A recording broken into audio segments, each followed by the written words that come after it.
Parallel and perpendicular lines. Lines are infinitely long. This is signified by the arrows on each end of the line. A line segment is a line that is defined by two endpoints.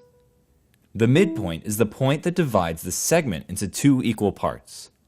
You can see endpoints and midpoints illustrated on the line below. Parallel lines are lines that never intersect.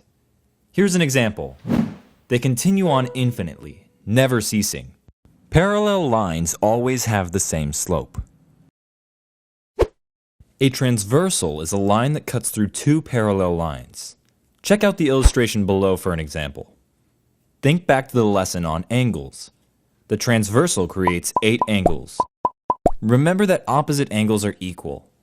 So in this example, angles 2, 3, 6, and 7 are all equal, and angles 1, 4, 5, and 8 are equal. Also, remember that angles 1 and 2, 3 and 4, 5 and 6, and 7 and 8 are supplementary, meaning they add up to 180 degrees. Remember that a straight line is equal to 180 degrees, so any angles that divide up a straight line will add up to 180 degrees. Angles 1, 2, 3, and 4, and angles 5, 6, 7, and 8 add up to 360 degrees. Perpendicular lines are lines that intersect to form right angles.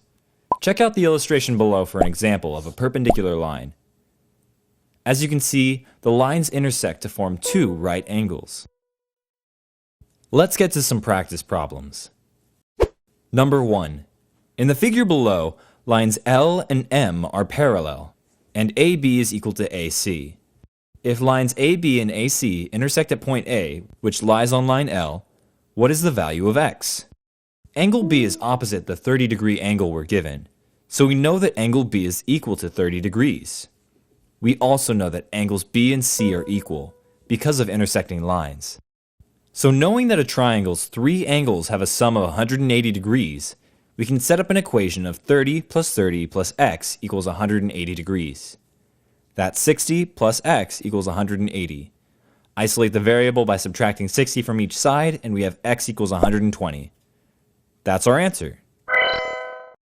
Let's try another.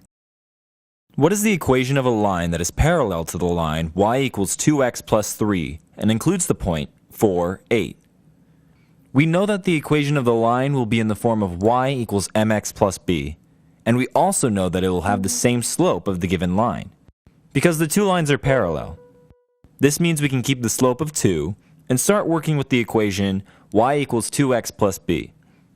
We are given a point of the line that we're trying to find, 4, 8, so we can plug that in for x and y values into our equation.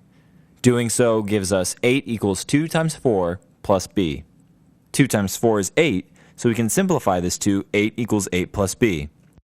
Subtract 8 from both sides and we're left with b equals 0. This leaves us with the equation of the line y equals 2x. That's our answer.